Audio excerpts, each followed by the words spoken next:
Rubber ducky in the loose. Rubber ducky. Rubber ducky in the loose.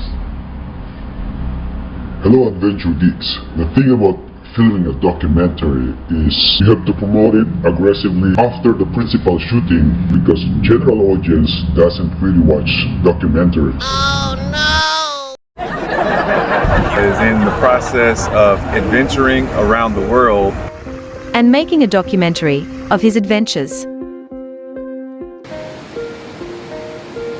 And also trying outdoor activities everywhere. And for some reason, he wears a character mask. So yun nga, nakamask siya. May mask ba naman siya? Ang favorite superhero ko nandito sa outdoor. And when we asked him about it, his reply, because I'm allergic to two things, dust and COVID-19.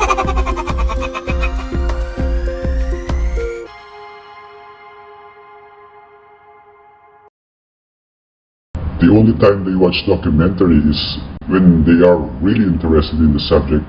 Otherwise, you have to entice them, tease them about your story in order for them to watch. As you can see, we have our camera set up here with a nice lighting. Wow! So here I am in our background studio to film some videos for our promotional campaign. General audience doesn't really watch documentaries. And on the side here, you could see our state-of-the-art recording device so that you can record clearly for this promotion. And we got this white wall in the background so that you can change the background for the post-production.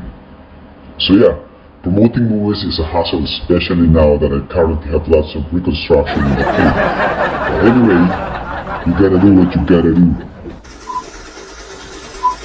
Hello everyone, thank you for coming here today. I would like to show you the first 3 minutes sneak preview of my adventure documentary series features the majestic Manila Falls.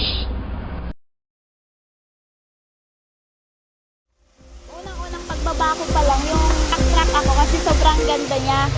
Tapos po, nung makita ko yung bagging, yun yung parang duyan, doon agad ako umupo. So nag-enjoy ako.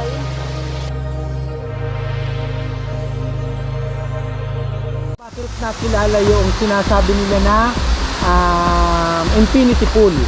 Doon po nag-start na parang nagkaroon na nag-boom sa social media. It's very surprising to me that there are lots of amazing places here that we never been before.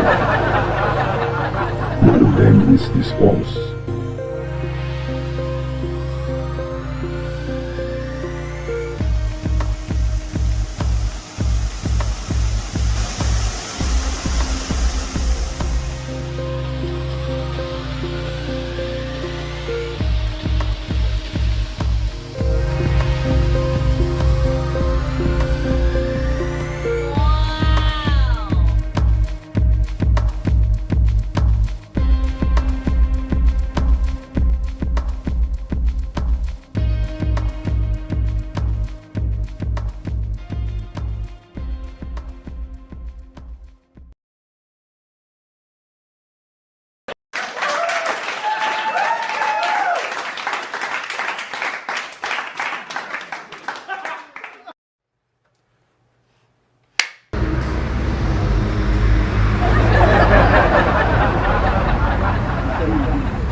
So that's it, adventurers.